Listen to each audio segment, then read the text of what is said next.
Retomamos nuestro conversatorio Desafío de las entidades públicas vinculadas a inmuebles declaradas patrimonio cultural.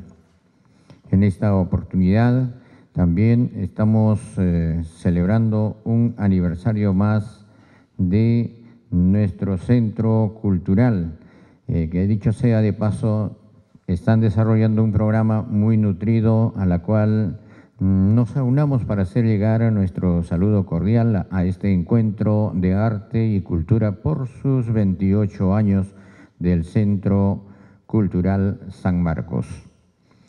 Retomando nuestro conversatorio, previa ya a las conclusiones, esperamos de que cada uno de los participantes hayan cogido especialmente una comprensión profunda del tema que hemos tratado, se hayan identificado de los problemas y ver posibles soluciones a lo que viene aquejando. Gracias por esa conexión y colaboración de cada uno de ustedes, en el cual han desarrollado habilidades de comunicación para llegar a través del sistema audiovisual y como también el sistema oral para el aprendizaje continuo de cada uno de los asistentes a este conversatorio. Y de ello podemos decir de que estamos comprometidos en preservar y conservar todos nuestros vestigios de patrimonio. Asimismo, dar el valor cultural y educativo, fomentar el turismo cultural, participación de toda nuestra comunidad en pleno, comprometer a los medios de comunicación para que tengan a bien de ser ecos, para que de esta manera nuestra población también esté debidamente informada de lo que tenemos como patrimonio y difundirlos. Y asimismo también por los desafíos y soluciones que se están planteando dentro de este conversatorio. Y para continuar, distinguidos presentes, vamos a tener la presencia del distinguido docente de la Facultad de Derecho de la Universidad Nacional Mayor de San Marcos, doctor Alexei Sáenz Torres, quien estará haciéndonos llegar también los correspondientes enfoques legales. Vamos a recibirlo con un cariñoso voto de aplausos.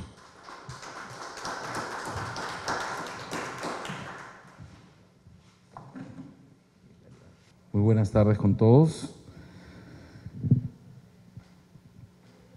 Saludo a la jefatura de fincas de la Universidad Nacional Mayor de San Marcos, que está a cargo de la colega Carmen Leiva Serrano, así como también a todas las autoridades que en la mañana nos han acompañado y a ustedes, los diversos funcionarios y servidores públicos de las distintas instituciones que tienen a su cargo el tema referente al patrimonio cultural. El conversatorio data sobre el desafío de las entidades públicas vinculadas a inmuebles considerados patrimonio cultural. Voy a empezar por una pequeña anécdota del año 2015. En el año 2015, cualquier delito contra el patrimonio prescribía entre los 10, 9, 12 años, dependiendo de los supuestos. Cuando estuvimos en la reforma del 2015, nos dimos cuenta que qué fácil es quitarle el sueño de la casa propia a cualquier peruano. Y hablamos de un contexto del año 2015, no hablamos de un contexto de 1970, ¿no? Donde la aspiración a la casa propia era invadir un cerro, un arenal, y generalmente esas invasiones eran dirigidas por estudiantes universitarios provincianos que no tenían dónde morar, dado que venían solamente con su cuaderno o con su pequeña muda de ropa, si es que tenían, o si no, simplemente con su pasaje. Esos contextos cambiaron. El famoso poncho negro, que no sé si alguna vez ustedes han escuchado, es el que lotizó todos los cerros de Lima, el Agustino, la Victoria, San Juan del Urigancho, la parte de Piedra Lisa, el Cerro San Cristóbal, y etcétera. Entonces estuvimos discutiendo si había la necesidad de hacer una reforma en ese momento para la propiedad inmueble de carácter privada, porque cualquiera se podía meter a tu inmueble y después por prescripción, con procesos largos, donde nadie así nomás atendía estos casos, terminaba quedándose con tu inmueble y tenías que ir a la vía civil para ver si ahí te hacían caso o no. Mientras tanto pasaban 15, 20, 30 años. Al final no te quedaba otra que negociar con el invasor si quería darte un poco de dinero y de esa manera regularizar su usurpación. En otros casos simplemente se usaba la violencia. ¿Qué ha quedado de toda esa experiencia? La violencia. Las afueras de Lima se sigue manejando el tema, pero lo curioso fue que en la reforma del 2015, todos los que estuvimos presentes comprendimos en PCM que era necesario proteger el sueño de la casa propia. Más aún si ahora estamos en el sueño de la casa propia inmobiliaria, propiedad horizontal, que es una nueva forma de propiedad, por eso nos estamos llenando de edificios por todos lados. Entonces tuvimos que modificar el tipo penal y solventar las agravantes, de tal manera que el tipo penal subió en el tipo agravado hasta 12 años, con lo cual ya la prescripción se daba en un promedio de 18 años. Desde ese punto de vista, ya en 18 años es muy difícil que un proceso penal prescriba y un proceso civil también, en los contextos de hoy, que los plazos se han acortado.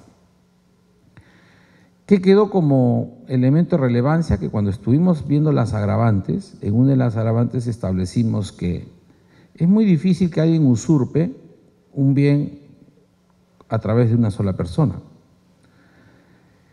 Es ahí donde dijimos, entonces hay que agravarlo al máximo, por ende, cada vez que hay una usurpación donde hay dos o más, es agravado. Con lo cual, entonces, el plazo de prescripción en la usurpación agravada es 18 años y la pena es hasta 12 años. Esa es un poco la introducción. Pero ¿por qué esto no se ha difundido? Porque incluso está el tema de las afectaciones de inmuebles con valor histórico. Porque el gobierno de aquel entonces pensó que las reformas se publicitan solas. Las reformas transforman la realidad solas. Y eso no fue así. Lo segundo que hicimos fue construir la base de cómo operaban las usurpaciones. Y en las usurpaciones nos dimos cuenta que operaban varios agentes, desde la autoridad, en este caso los viejos funcionarios de la famosa Casa de Cultura de antaño, también operaban los funcionarios de los gobiernos locales con las famosas constancias de posesión, pero también operaban los notarios. Y había un personaje que operaba y que siempre ha pasado muy desapercibido, los árbitros. Entonces dijimos, si toda esta cadena de funcionarios, incluyendo los policías y qué sé yo, entonces lo que vamos a hacer es comprenderlos a todos dentro de la vorágine de la usurpación.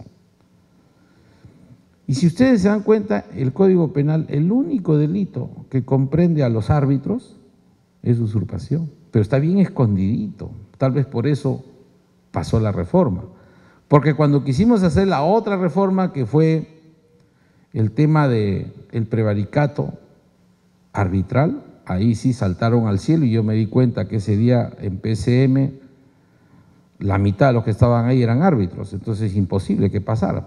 Por lo tanto, no se pudo aprobar. Esa fue una de las frustraciones del 2015. ¿Y qué hubiesen ayudado, qué bien hubiesen ayudado después cuando explotó el tema de los escándalos de los árbitros? Cuento estas dos anécdotas porque ahora me voy a referir al tema de fondo, muy brevemente. En el tema de fondo uno dice, ¿y cuál es la diferencia entre el inmueble regular, ordinario, cotidiano, que tiene el Estado, que tiene el sector privado, con los inmuebles de valor histórico, como patrimonio cultural?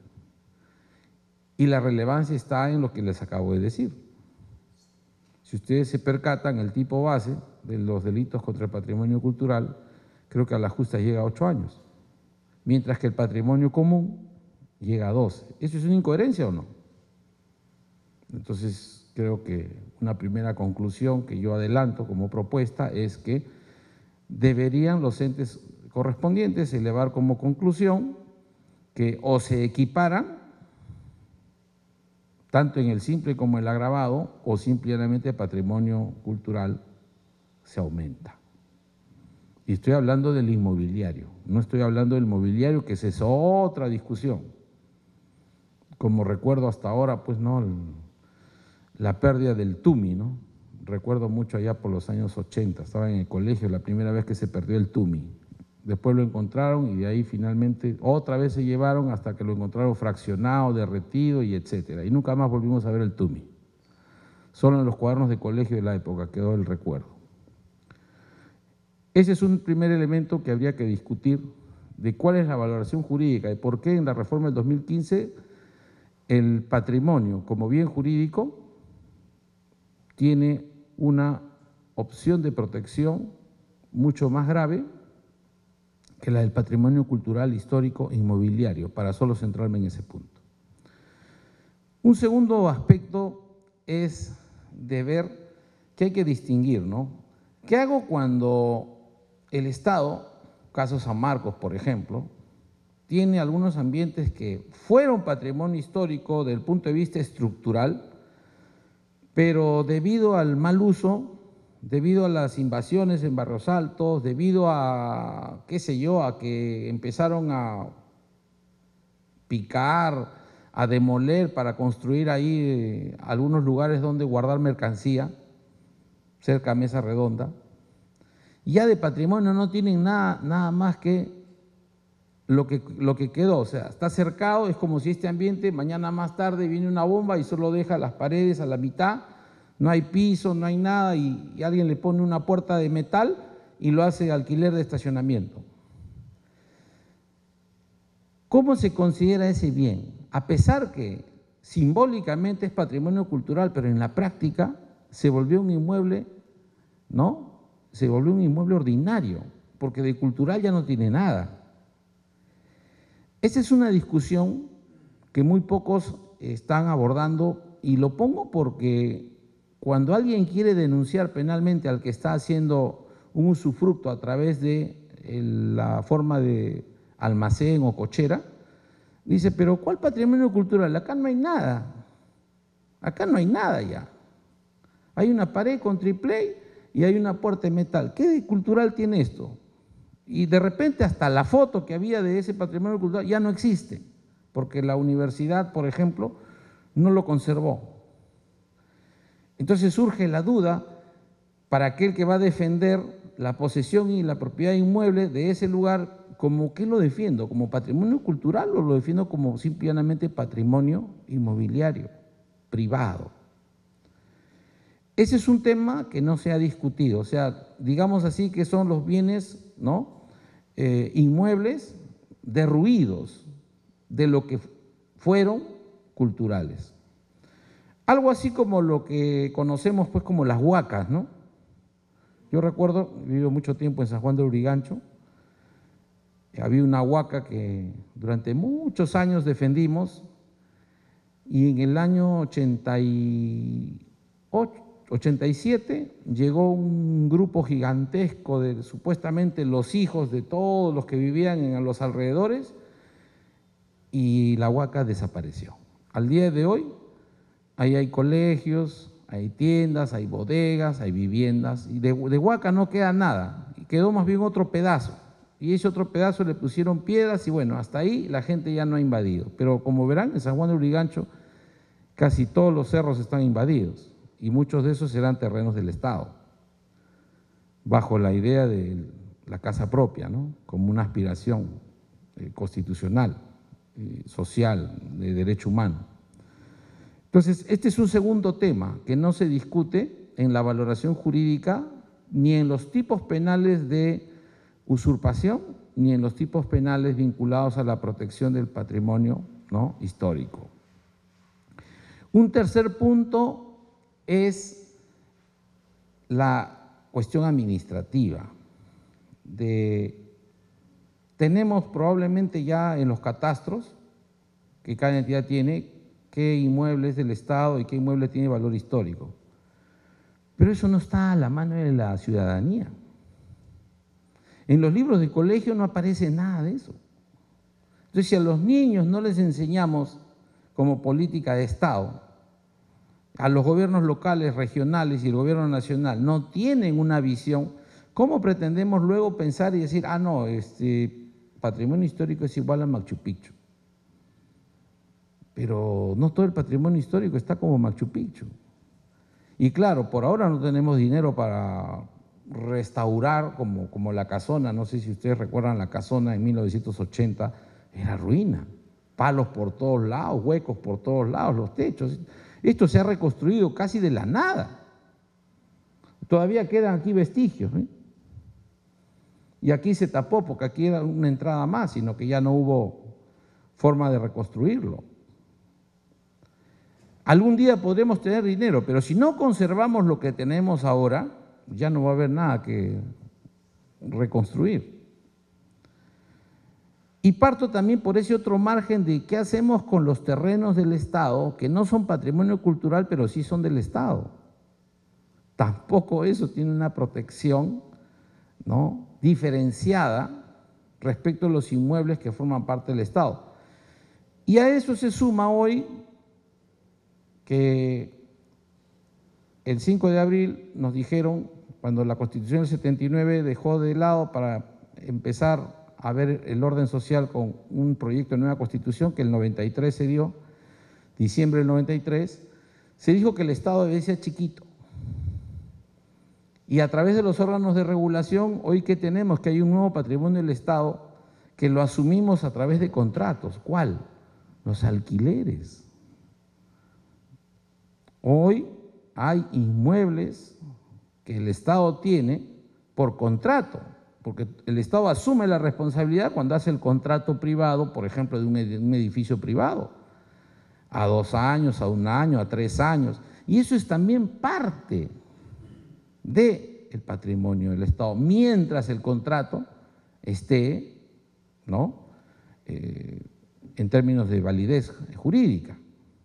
Entonces, esos supuestos tampoco se han adaptado a la legislación penal.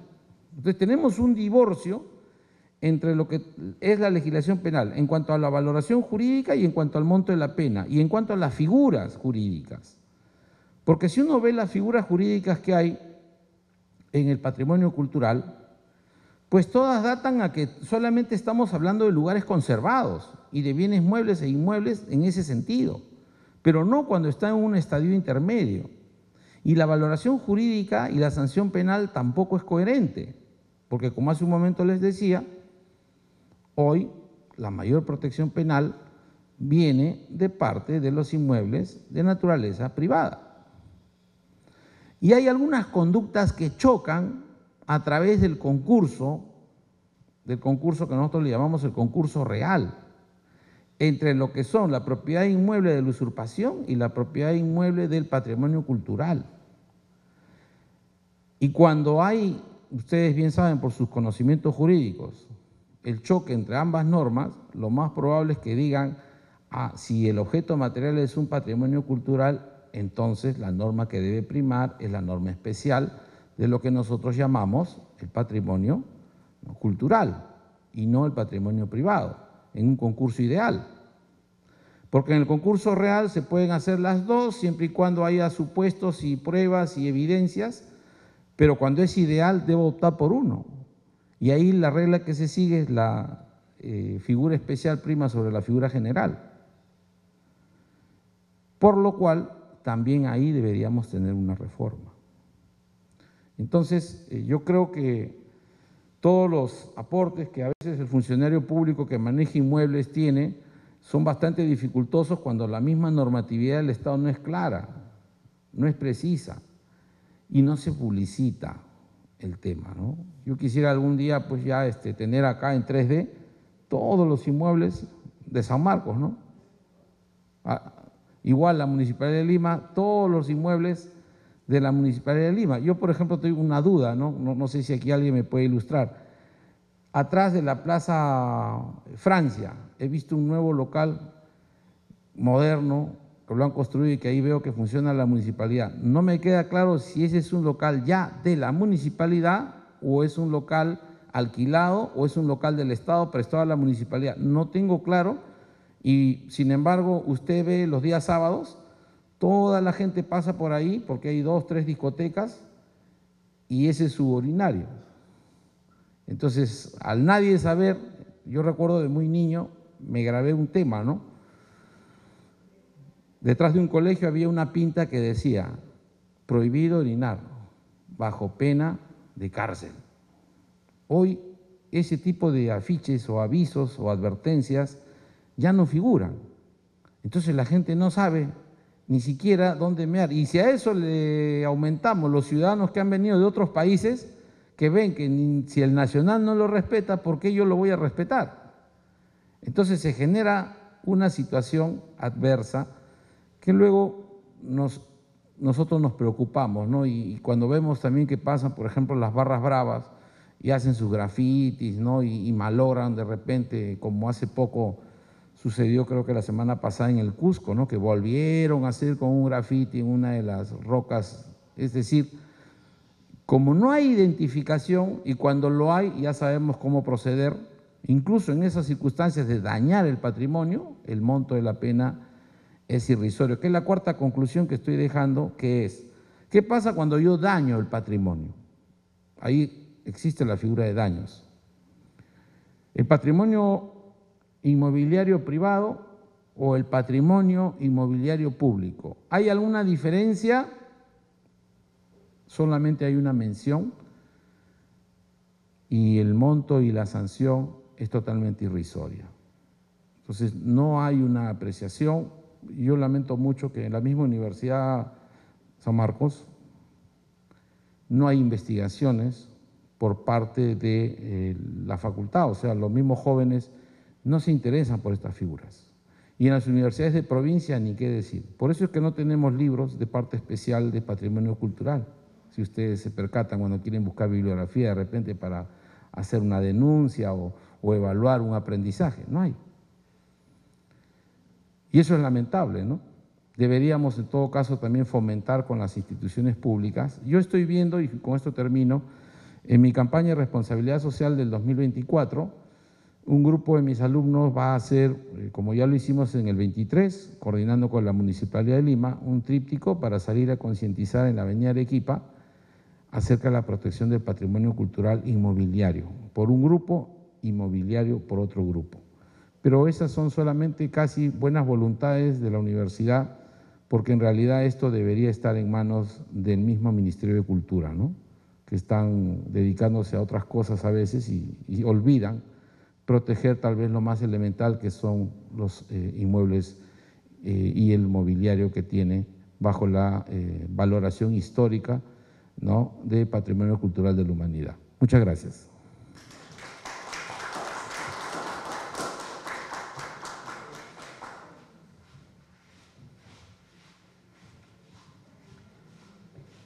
Gentilmente agradecido por su exposición, doctor Alexis Sáenz Torres, docente principal de la Facultad de Derecho de nuestra Universidad Nacional Mayor de San Marcos.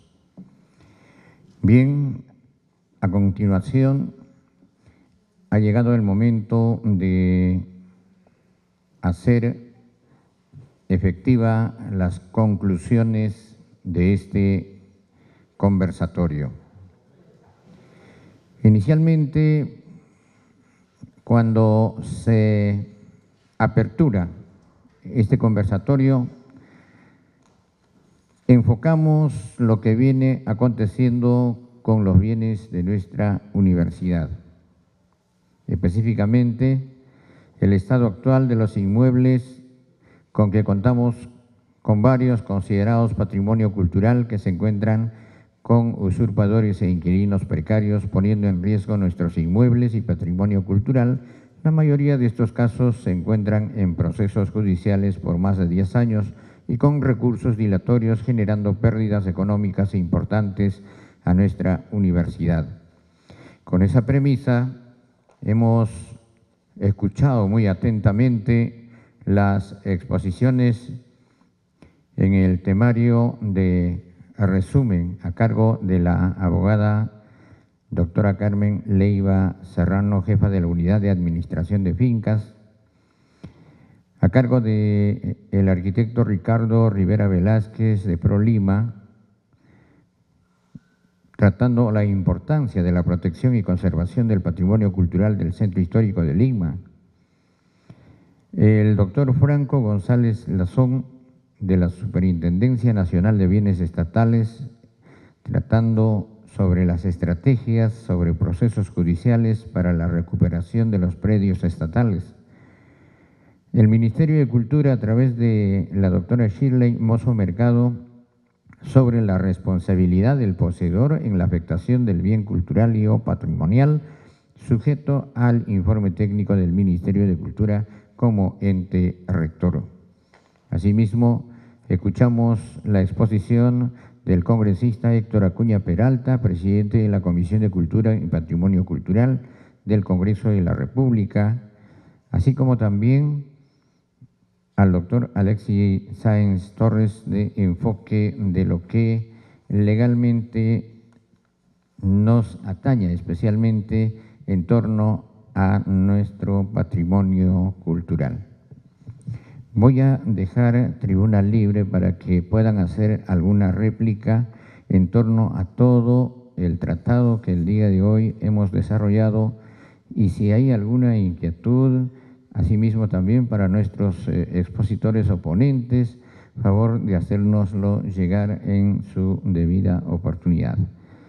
Y como venía manifestando, es menester de que este tema que el día de hoy hemos tratado es muy interesante.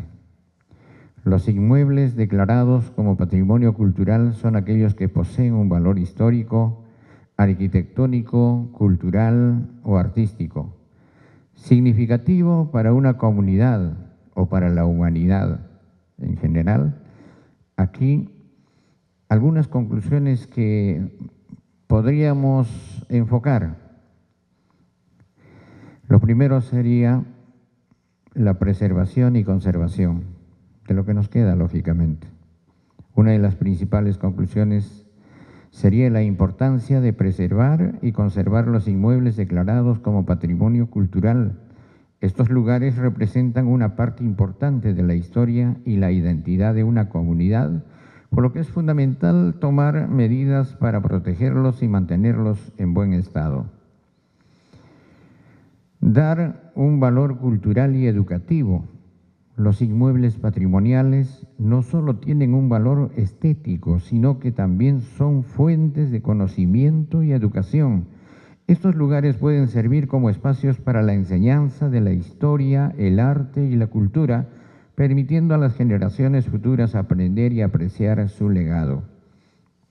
También enfocarlos en un turismo cultural, la industria sin chimeneas, como lo llaman. Los inmuebles patrimoniales a menudo se convierten en atracciones turísticas importantes. Un conversatorio podría destacar la importancia de promover el turismo cultural y cómo estos lugares pueden contribuir al desarrollo económico de nuestra institución, de nuestra ciudad capital y de nuestros vestigios históricos, arqueológicos, patrimoniales que tenemos en nuestro territorio patrio. Y ahí también nuestras comunidades tienen el llamado. Otro aspecto que es bastante relevante podría ser la participación de la comunidad en la preservación y gestión de los inmuebles patrimoniales. La colaboración entre propietarios, las autoridades locales y los ciudadanos puede ser clave para garantizar su protección a largo plazo. ¿Cuáles serían los desafíos y soluciones? Podríamos abordar los desafíos que enfrentan los inmuebles patrimoniales, como el deterioro, la falta de financiamiento o la falta de conciencia sobre su importancia. En ese sentido, vamos a discutir posibles soluciones y estrategias para superar estos desafíos y asegurar la conservación adecuada. Les recuerdo que estas conclusiones son solo generalidades que se los alcanzo como moderador de este evento, y que dicho sea de paso, ante la presentación de un proyecto, estamos ya prácticamente enfocados en la posible solución a lo que viene aconteciendo con el deterioro de nuestro patrimonio cultural. Desafíos de las entidades públicas vinculadas a inmuebles declarados patrimonio cultural, en este caso de nuestra Universidad Nacional Mayor de San Marcos. ¿Alguna intervención? Voy a agradecer encarecidamente, por favor. Vamos a invitar nuevamente a nuestra distinguida doctora abogada Carmen Leiva Serrano, jefa de la Unidad de Administración de Fincas, para que tenga bien hacer el uso de la palabra, ahondarnos algo más, a replicarnos o hacernos llegar algunos alcances que quizás no estamos tan empapados dentro de este conversatorio. Por favor, doctora. Muy buenas tardes. Lo que quería era abordar en el sentido de que todos le hemos hecho entrega del proyecto de la norma y también tenemos los correos de cada uno de ustedes. Yo creo que podemos tener esta semana para ver algún tipo de observación o aporte para poder elaborar el proyecto final y enviarlo al Congreso. Acabamos de coordinar con el despacho congresal y nos dice que en esta semana podemos concluir para que el día martes podamos estar entregando este proyecto. No sé si alguien de ustedes tiene algo que aportar en este momento o agregar, no sé, o… Sí, doctor. Pase, por favor. Muy buenas tardes. Bueno, en primer lugar para felicitarte, Carmencita, porque en realidad es un tema bastante de actualidad, este tema que se está tratando en este conversatorio, ¿no? Yo hay dos cosas que realmente me gustaría rescatar, ¿no?, de lo que se ha establecido hoy día, ¿no? Uno, lo que dijo la ponente Shirley Mozo Mercado, referente a que habría que ver esa sinergia entre cómo recupero un bien sabiendo que esos bienes culturales, patrimoniales, históricos están, digamos, a cargo, están siendo ocupados por personas que también tienen muchos años en esos lugares. Y ella decía, ¿no?, de que habría que ver de qué manera podemos hacer de repente una especie de un incentivo. O sea, ¿por qué tengo que… Porque la persona dice, oiga, yo tengo acá 20 años, 30 años, ¿no? Entonces, si usted me saca acá, ¿a dónde voy? ¿No? Entonces, por ahí lo que yo le capté, en este caso a la exponente Shirley, de que habría que ver de qué manera podríamos hacer una especie de… utilizando justamente el tema de las políticas de Estado que hay en cuanto a vivienda, de repente por ahí decirles, ¿sabes qué? Mira, empadrono a todos los que están acá, coordino con vivienda, ¿no?, y veo la posibilidad de darles de repente un bono para que todas estas personas acá salgan de manera ordenada, pero no van a ir a la nada, podrían ir a un sitio donde podrían tener una mejor calidad de vida. Entonces eso sería un incentivo para que esas personas pudieran salir de allí sin mayor complicaciones, porque saben que, o sea, van a salir a un sitio donde también van a seguir, digamos, teniendo esa seguridad de lo que ellos están luchando, porque ellos luchan por su vivienda, ¿no? Ese es en cuanto, digamos, yo rescato esa parte, ¿no?, que me parece interesante, que habría que tomarla en cuenta porque considero que podría traer buenos beneficios. El otro tema que también me pareció importante del último expositor, el doctor Alexis Torres, en cuanto, digamos, a lo que él dice, pues sí, efectivamente, ¿no?, tenemos la etiqueta de que son bienes culturales, ¿no?, tengo esta casona que es cultural, pero, o sea, de cultural ya a veces no queda nada, simplemente queda la etiqueta de cultural, ¿no? Entonces, también la norma tendría que ver esa situación, porque ahí vamos a tener un conflicto legal, ¿no?, entre las personas que queremos, digamos, recuperar ese bien y ponemos la etiqueta que es un patrimonio cultural, y por otra parte la defensa, ¿no?, que va a decir, oiga, acá, no hay, acá esta es una cochera, como bien lo había, digamos, descrito. Entonces, de cultural ya no, poco o nada queda, ¿no? Pero sin embargo, eso no significa de que hay una propiedad y que una propiedad que tiene dueño, pero también yo creo que la norma tendría que ir por ese lado, ¿no? Tratar de, digamos, en esos casos, cómo actuar, ¿no? Entonces ya no de repente como un tema exclusivamente de que es un monumento histórico, sino que si bien es cierto, también es una propiedad que le corresponde al Estado, ¿no? Esas dos cositas quería resaltar en este tema, ¿no? Que me han parecido interesantes y que considero que si es que hay alguna norma que tendríamos que hacer, habría que tenerlas en cuenta para poder, digamos, hacer un mejor desarrollo. Gracias. Muy amable por su alcance, distinguido doctor. Para nosotros es una satisfacción enorme de que ya estemos tomando cuerpo. Si bien es cierto, la distinguida doctora Leiva nos hizo de manifiesto de que partimos de aquí para cristalizar especialmente este proyecto. Y asimismo, los tiempos van corriendo para que puedan hacer llegar algunas mociones, algunos alcances, para que de esta manera, en la carpeta que se les ha entregado, se ha adjuntado el proyecto de ley que promueve la protección y puesta en valor los bienes inmuebles integrantes del patrimonio cultural de la nación, para que esto tenga mayor consistencia.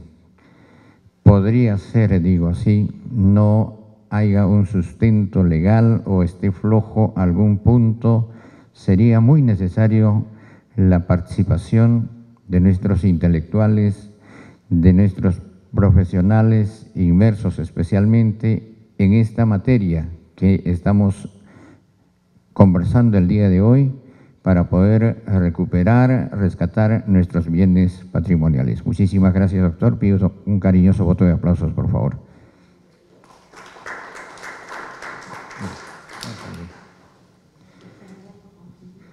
Bien, para dar por concluido este conversatorio, vamos seguidamente a tener las palabras de nuestra distinguida jefa de la Unidad de Administración de Fincas de la Universidad Nacional Mayor de San Marcos, distinguida abogada Carmen Leiva Serrano, con ustedes. Ante el aplauso de los presentes.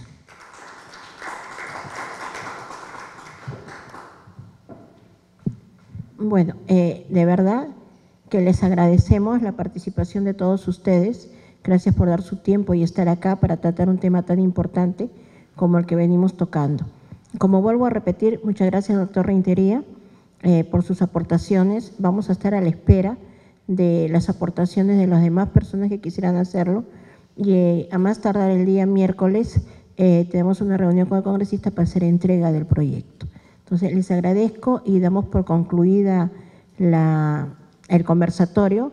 Y una vez más, muchas gracias por su presencia.